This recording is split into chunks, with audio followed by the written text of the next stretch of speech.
about how to communicate the preterist view to your friends. You know, one way to do it is we might call it the Columbo Method. You remember Peter Falk and that character he had on with the long trench coat, and he was always kind of apologetic. And you know, there's something I just don't understand about this. Would you help me just answer one little question for me?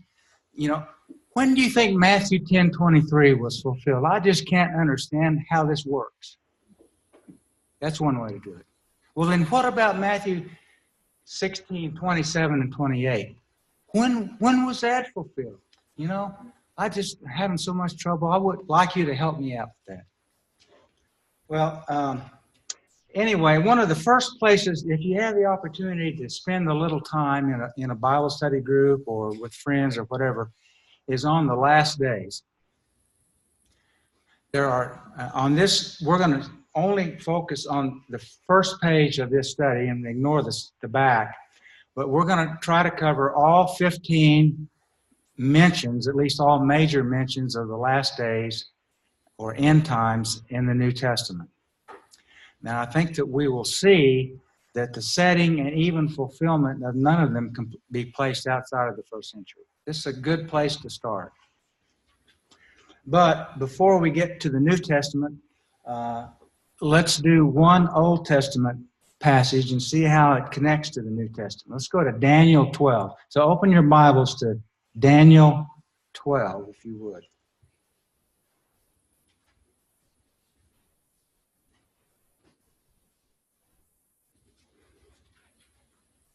I see several people are smiling. I'm not sure why. Okay, all of these verses are listed on the sheet that I handed out, and I'll just read the selected verses. Verse 1. At that time shall arise Michael, a great prince, who is charge of your people, and there shall be a time of trouble such as never been seen since the nation was a nation till that time. But at that time your people will be delivered, every one whose name shall be found written in the book. Okay, verse 4. But you, Daniel, shut up the words and seal the book until the time of the end. And notice that it does not say the end of time. It says the time of the end. Verse 6. And someone said to the man clothed in linen who was above the waters of the stream, how long shall it be to the end of wonders? Verse 7. And I heard the man clothed in linen who was above the waters of the stream, and he raised his right hand and his left hand toward heaven and swore by him who lives forever that it would be a times and a half time, and that when the shattering of the power of the holy people comes to an end, all these things will be finished. Verse 11. And from the time that the regular burnt offering is taken away and the abomination that makes desolate is set up, there shall be 1290 days. And verse 13. But go your way to the end, and you shall rest and stand up in your allotted place at the end of days. Okay, now let's go to Matthew 24 and see how these things tie. Keep your finger in Daniel 12 if you want to. Let's go to Matthew 24.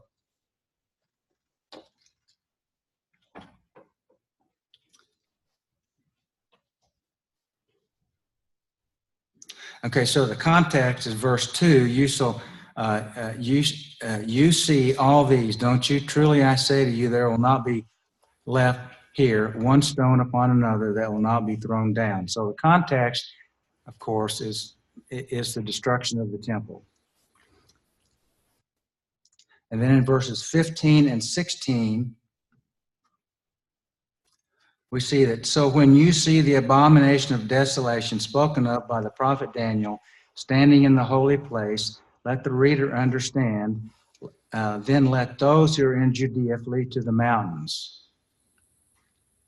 So it's clearly referencing Daniel's prophecy about the abomination of desolation and the time of the end, which would be fulfilled when the temple was destroyed.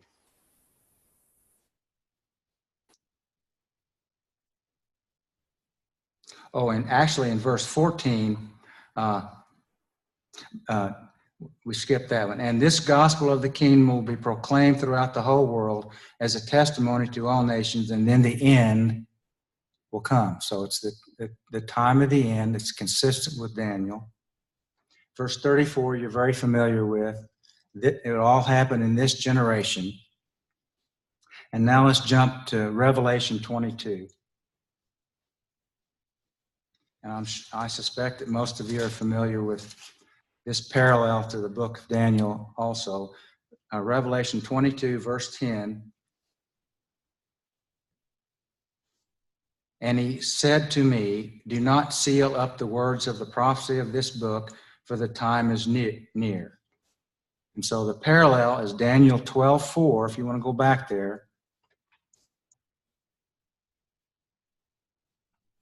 But you, Daniel, shut up the words and seal the book until the time of the end. So Daniel is saying, seal the book until the time of the end, and then the parallel, the completion and fulfillment of that passage is found in Revelation 22:10. Do not seal up the words of the prophecy, for the book, for the time is near.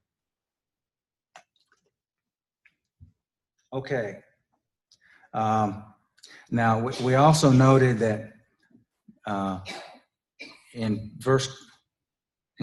Matthew 24, verse 14, he talks about the time of the end being associated with when the gospel would be preached to the whole world. And I'm sure most of you know that Paul, in several places, said that by the time he was writing, the gospel had indeed been proclaimed to the whole world. We don't need to look them all up, but Romans, I've listed them here. You can look them up at your convenience. Romans 1:8, 10:18, and so forth. All right, now let's go to Acts chapter 2. We're going to move through this fairly quickly because I think most of you are familiar with this. I just wanted to be able to put together a list of all of the end times passages in the New Testament. And this is, like we did yesterday, this is open for discussion. If you have a comment or question, raise your hand. Okay, so what's the context of Acts 2, 14 to 20? Peter is speaking, and they're saying these men are drunk, and Peter responds in let's just start with verse 14. We'll read part of it. But Peter, standing with the 11, lifted up his voice and addressed them, men of Judea and all who dwell in Jerusalem. Let this be known to you, and give ear to my words. For these men are not drunk, as you suppose, but since it is only the third hour of the day. But this is what was uttered to the prophet Joel. In the last days it shall be. So he's declaring that what's going on at that time is fulfillment of the last days from the prophet Joel, and incidentally all of the other prophets as well, who declared that the last days would come at a time when the Jewish people would be rebellious. You're shaking your head. No.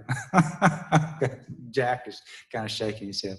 So, and we're going to cover this some more tomorrow, and melding the Old Testament and the New Testament. But all of the prophets, beginning with Moses in Deuteronomy 27 to 32, predicted that there would be a time when the Jews would become unfaithful, and the Lord would rest his vengeance upon them and give the kingdom to another group. Okay, let's go to 1 Corinthians 7.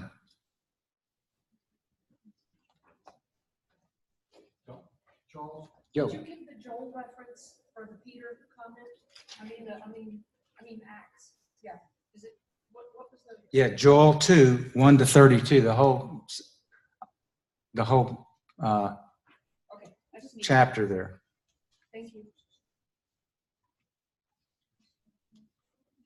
I'll tell you what, before we get there, let's back up and look at Acts 3:24. It's worth looking at.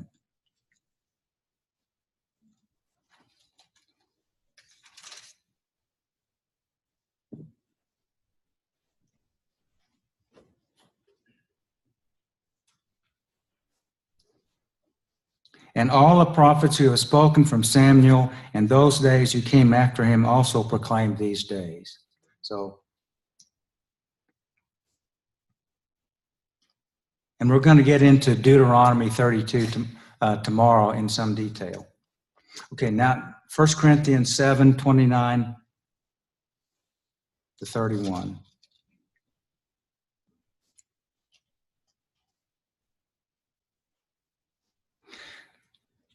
This is what I mean, brothers. The appointed time has grown very short.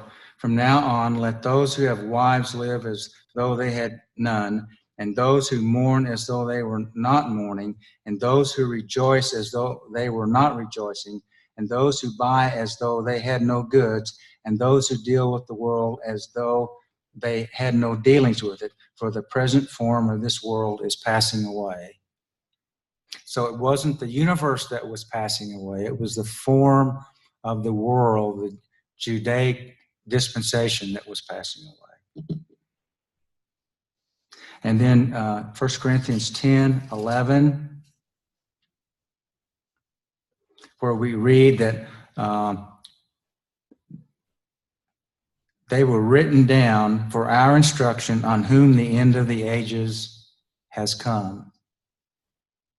And so you will hear, especially in all millennial circles, that the last days began in the first century and continued to today. But passages like this make that interpretation impossible. The end of the ages had fallen on those in the first century. Okay, 2 Timothy 3:1 to 5.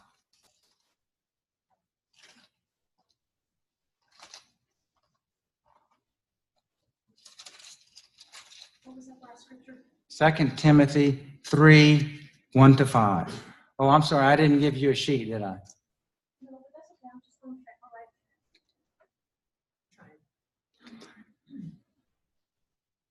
Beginning in verse 1, we read, "But understand this, that in the last days there will come times of difficulty, for people will be lovers of self," and so forth. And then in verse 5, he says, "Avoid such people." So Paul is telling Timothy to avoid these people in the last days. It's a reasonable inference from this passage that if the last days are today, that Timothy would still have to be alive. Right. You can maybe get around that, but it'd be pretty hard to get around that. The other side of that is why would Paul tell Timothy to avoid something that was not going to happen for a couple thousand years? Yeah, exactly. Timothy had plenty to worry about without having that. Exactly. Okay, let's go on to Hebrews. Hebrews 1 and 2. Long ago, at many times and in many ways, God spoke to our fathers by the prophets, but in these last days, he has spoken to us by his Son, whom he has appointed heir of all things, and so forth. I remember sitting in a Bible class, and the head pastor started a series on Hebrews, and he read this out loud. And you should have heard the contortions he went through to explain to all of us that the writer of Hebrews really didn't mean what he said. You know? So, I mean, I just sat there and bit my tongue. All right, let's go to James. Hebrews, James, Peter. James 5:1 to 6.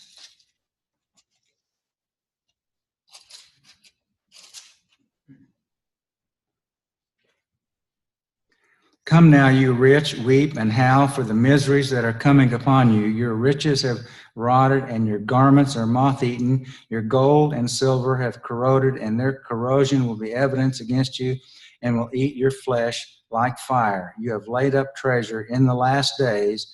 Behold, the wages of the laborers who mowed your fields, which you kept back by fraud, are crying out against you, and the cries of the harvesters have reached the ears of the Lord of hosts, and so forth.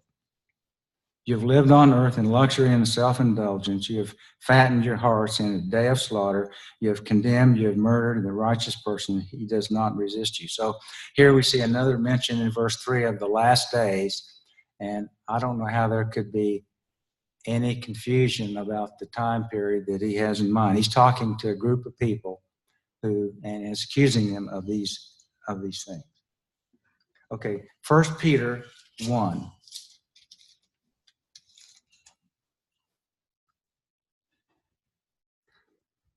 Verses 5 to 7, who by God's power are being guarded through faith for a salvation ready to be revealed in the last time. In this you rejoice, though now for a little while, if necessary, you have been grieved by various trials, so the tested genuineness of your faith, more precious than gold that perishes through the tested by fire, may be found to result in praise and glory and honor at the appearing or revelation of Jesus Christ. So he's speaking to a group of people about their expectation that they would see the revelation of Jesus Christ. That is the second coming. Now, verse 13, more of the same. Therefore, preparing your minds for action and be sober-minded, set your hope fully on the grace that will be brought to you at the revelation of Jesus Christ. So the revelation of Jesus Christ would happen to them. And verse 20, he was foreknown by the foundation of the world, but was made manifest in the last times for your sake. And I remember saying in in a sermon, actually, when another pastor in another church was covering this section, and he particularly got hung up on salvation ready to be revealed in the last time. And he said, oh, that doesn't mean that you haven't been saved, you know. So, you know, if salvation hasn't already been revealed, he could be right. Maybe we're not saved, you know. Okay, now 1 Peter 4:7, I'm sure you're all familiar with that passage. The end of all things is at hand.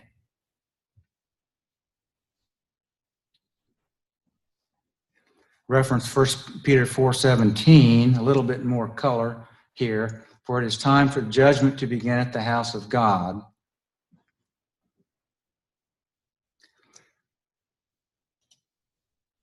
So obviously in 1 Peter 4:7, he's not talking about the end of the world.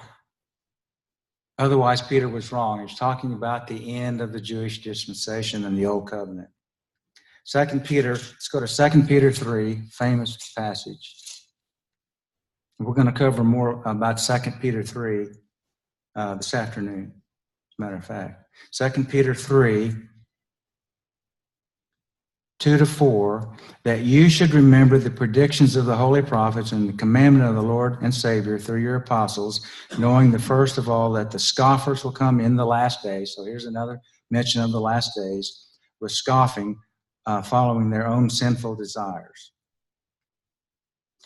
And so I reference Peter's words above. It's clear that Peter taught that he was living in the last days. And so 2 Peter 3 must also be talking about the last days being in his generation. And it's mentioned again in Jude 17-23 about the scoffers. We don't need to look it up. But let's go to 1 John 2:17 and 18.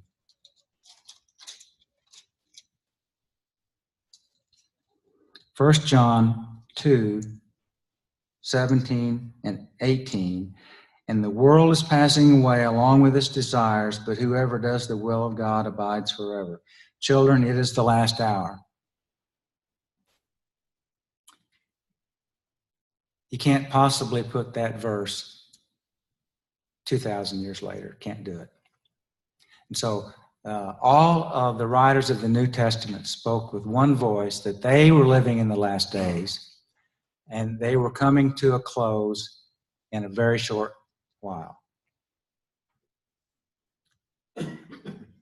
So let's open it up for questions. On the back of this, and the way I've organized this sheet is if you're in a Bible class, you can sort of ask or force, if you will, the student to check off each one of these passages, whether they think they're past or future.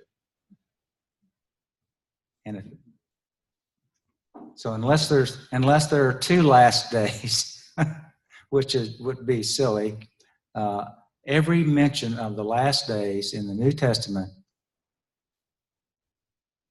were fulfilled during the generation of Jesus. The setting and the completion are clearly set in the first century. Now, on the back of this sheet, I've listed all of the major mentions of the second coming. And so you can go through the same exercise and that we just went through on the last days.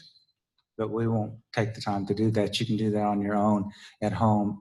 So let's open up for questions. Maybe I would be interested to hear what experiences you've had about discussing some of these things, especially the last days, with people that you know. Yeah, Gary. I was in a class with Dr. David Anderson, who's the founder of Southwestern Seminary out of Houston, out of the Woodlands area. Mm-hmm. He spent an entire